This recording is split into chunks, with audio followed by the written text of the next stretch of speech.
नमस्कार दोस्तों। आज हम बात करेंगे नेशनल एजुकेशन पॉलिसी NEP 2020 के बारे में। नेशनल एजुकेशन पॉलिसी इसको हम बात करेंगे जो द हिंदू का आर्टिकल आज का है उसके संदर्भ में बात करेंगे। नेशनल एजुकेशन पॉलिसी जुलाई 29 को यूनियन कैबिनेट के द्वारा अप्रूव की गई थी और ये पॉलिसी जो है अराउंड 34 ईयर गैप के बाद ये आई है और इसमें बेसिक जो चीज़ें हैं वो कई आर्टिकल्स में ऑलरेडी कवर की गई हैं। नेशनल एजुकेशन पॉलिसी के बारे में किसी भी एग्ज़ाम के पर्सपेक्टिव से इसके बेसिक्स को कवर करना इम्पॉर्टेंट है। आज हम जो हम अपना ये देख रहे हैं that we are looking from the perspective of कि जो हिंदू में आर्टिकल है उसमें क्या पॉइंट्स दिए गए हैं वो बेसिक्स को हम समझ रहे हैं।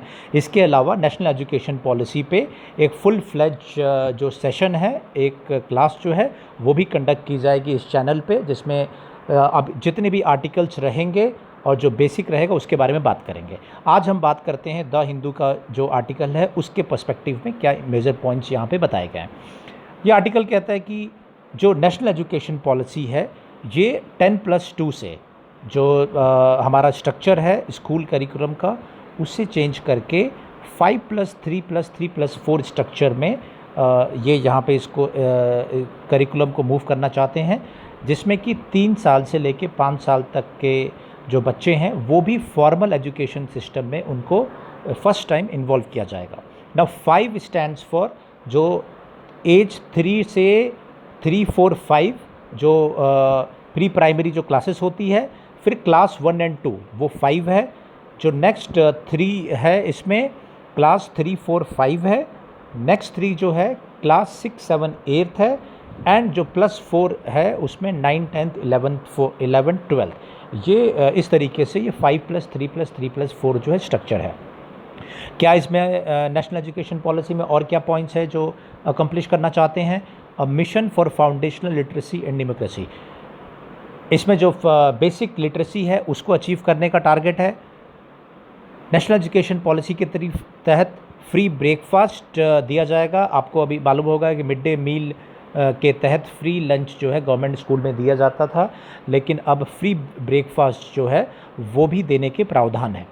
साथ ही साथ vocational education along with internship from class 6, मतलब वोकेशनल जो एजुकेशन है पढ़ाई के साथ साथ बाकी जो सब्जेक्ट्स है वो भी ऑफ़र किए जाएंगे और साथ ही साथ क्लास 6 ऑनवर्ड्स इंटर्नशिप की भी प्रोविज़न इसमें है। और साथ ही साथ propose design of board examination को रीडिज़ाइन करने की बात भी इस नेशनल एजुकेशन पॉलिसी में कही गई है।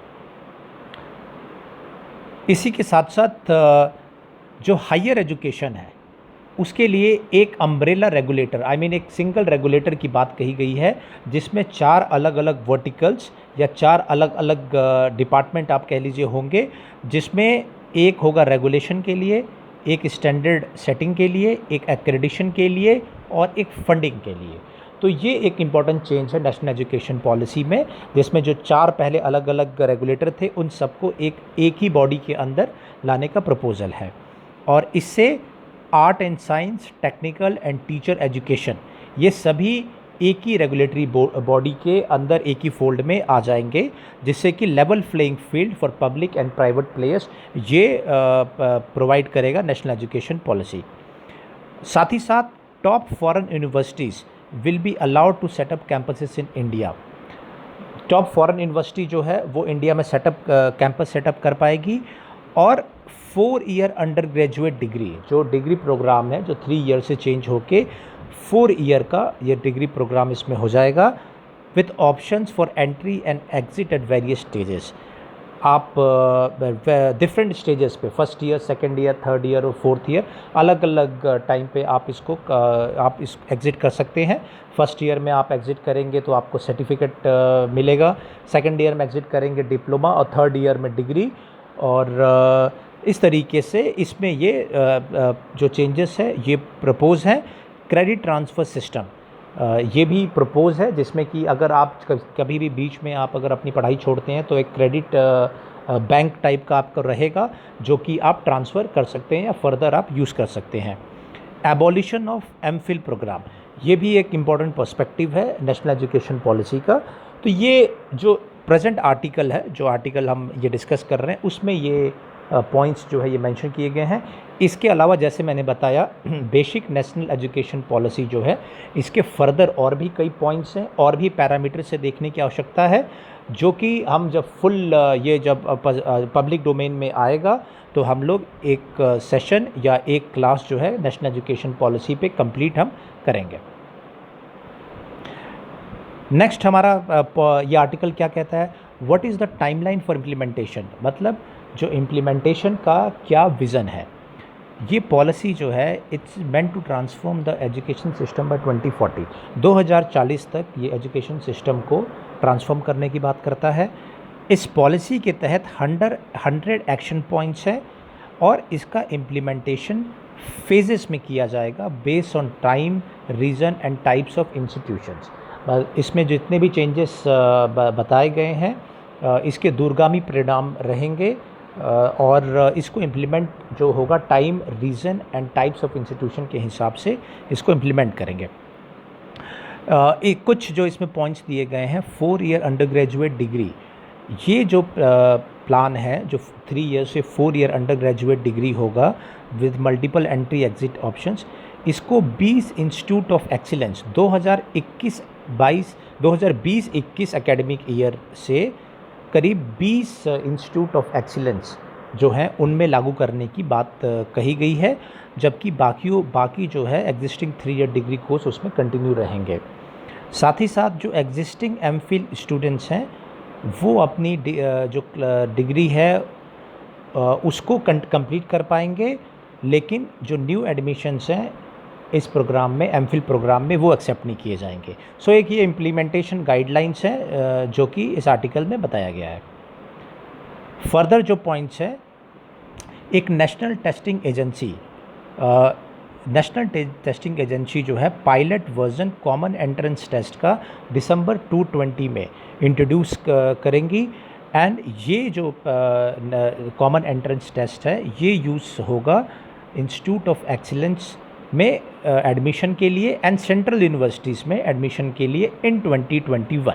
सो ये इम्पॉर्टेंट एक इसमें पॉइंट है जो नेशनल टेस्टिंग एजेंसी के द्वारा दिसंबर 2020 में कॉमन एंट्रेंस टेस्ट जो इंट्रोड्यूस किया जाएगा उसके तहत 2021 में सेंट्रल यूनिवर्सिटीज़ और इंस्टीट्यूट ऑफ एक्सीलेंस जो है उसमें एडमिशन होगा। साथ ही साथ the national foundational literacy and numeracy mission which is to be implemented by 2025 will be launch by end of this year. Means जो एक न्यू एक इंस्टीट्यूशन है the national foundational literacy and numeracy mission जो कि 2025 तक implement होना है, वो एंड ऑफ दिस ईयर तक लॉन्च हो जाएगा। तो प्रीलिम्स के हिसाब से ये एक इम्पॉर्टेंट पॉइंट है जिसको आपको ध्यान रखना है। साथ ही साथ एनसीईआरटी जो है will introduce the curriculum framework for the new school structure including every early childhood care by the next academic year। जो एनसीईआरटी को जो अपने करिकुलम में चेंज करना है वो नेक्स्ट एकेडमिक ईयर तक इसको चेंज कर पाएंगे। सो ये कुछ इंपॉर्टेंट इम्प्लीमेंटेशन के रिगार्डिंग कुछ पॉइंट्स थे जो इस आर्टिकल्स में डिस्कस किया गया है। आर्टिकल फर्दर बात करता है the challenges for national education policy implementation के सेंस में एंड बाकी पॉइंट्स के सेंस में। तो ये पॉइंट ये कहता है the draft higher education commission of India bill is to be completed. एक ड्राफ्ट है higher education commission of India ये बिल का, it needs to be completed, ये एक चैलेंज है। Similarly, the proposal for Board of Governors for Universities may also require amendment of the Central and State Universities Acts। जो propose board of governor है universities के लिए उसके लिए भी एक्ट्स में चेंज करने की आवश्यकता है। नेशनल रिसर्च फाउंडेशन जो ट्रस्ट अंडर यूनियन गवर्नमेंट, इसको इस्टेब्लिश करने के लिए, इसको सेटअप करने के लिए एक कैबिनेट नोट मूव किया गया है। But to make it a fully autonomous body act में भी रिक्वायर्ड, एक एक्ट के तहत नेशनल रिसर्च फाउंडेशन इसके गठन के लिए एक एक्ट की आवश्यकता पड़ेगी। तो प्रीलिम्स के हिसाब से आपका ये एक इम्पॉर्टेंट क्वेश्चन रहेगा। अनदर चैलेंज जो बात कर रहे हैं इसमें है फंडिंग के बारे में। आपको पता होगा नेशनल एजुकेशन पॉलिसी ये बात कर रहा है 6% ऑफ जीडीपी जो हम एजुकेशन पे खर्च करने का प्लान कर रहे हैं। तो फंडिंग एक इम्पॉर्टेंट चैलेंज रहेगा कि किस तरीके से पैसा जो है वो एजुकेशन के लिए मिल पाए।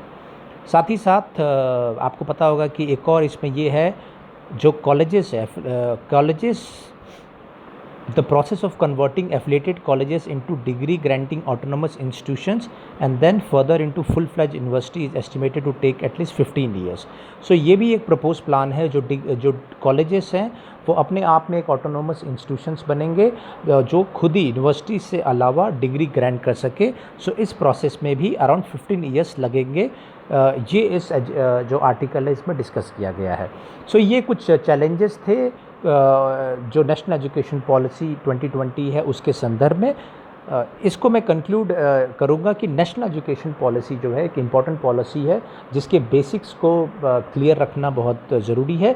और साथ ही साथ पेपर्स में, जो न्यूज़पेपर्स में, मैगजीन्स में जो आर्टिकल्स आते रहेंगे, उन आर्टिकल्स में जो भी चैलेंजेस हैं उनके बारे में जो भी ओपिनियन रहेंगे that we will have to include into our notes. जो हमारे नोट्स रहेंगे, जो भी डिफरेंट पर्सपेक्टिव मिलते हैं उसको हम लोग इंक्लूड करेंगे और उम्मीद करेंगे कि एक अच्छे आंसर्स को लिखने के लिए बेसिक जो डायनेमिक पर्सपेक्टिव और वे फॉरवर्ड, जो फ्यूचर फॉरवर्ड जो चैलेंजेस है उनको कैसे हमें टैकल करना है वो भी हमें जानना होगा। आने वाले दिनों में हम we will have more classes, और हमारी क्लासेस रहेंगी नेशनल एजुकेशन पॉलिसी को लेके, और एक complete class after few days कई ओपिनियंस को इंक्लूड करके, और जब गवर्नमेंट की तरफ से कंप्लीट जो गाइडलाइंस है वो आ जाएंगे तो उसके बाद में we will have a complete long session on national education policy जो कि बेसिक्स को और dynamic perspective and challenges and way forward सारी चीज़ों को कवर करेंगे। Thank you.